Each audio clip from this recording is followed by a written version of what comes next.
to get access to the best education possible. RAAC was actually a popular building material in Europe and North America, Australia, New Zealand and Mexico.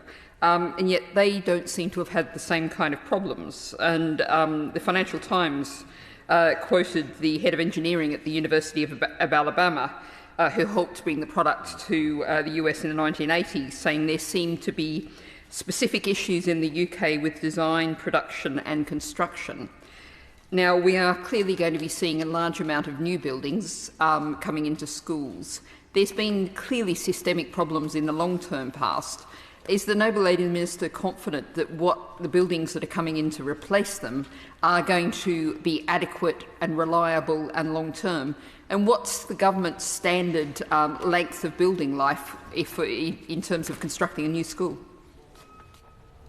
So there have been suggestions, as the Noble Lady says, and I think they're no more than suggestions. I think it's a hypothesis that possibly either the kind of, I call it the recipe, but that's probably not a very technical term, but the technical specifications for the RAAC that was manufactured in this country potentially was slightly different to other countries, or that the installation of it was, and there are questions about the overlap at the ends of the planks and whether that has been sufficient in all cases. But I would stress those are just hypotheses as to why we face these problems. I think the other issue is genuinely we have been extremely proactive and have spent the last 18 months working with schools. So since 2018, when the first plank failed at a school, we were made aware in 2018.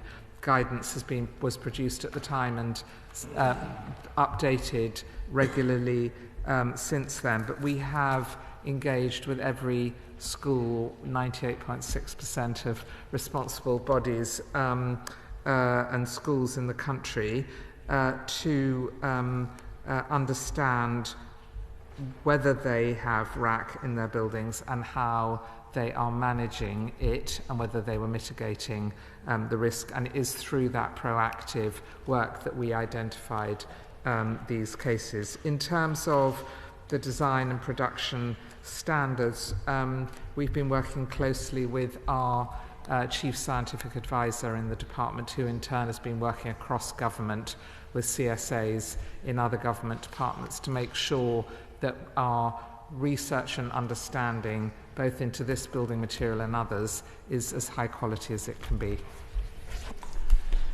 Repeated the answer to an urgent question asked in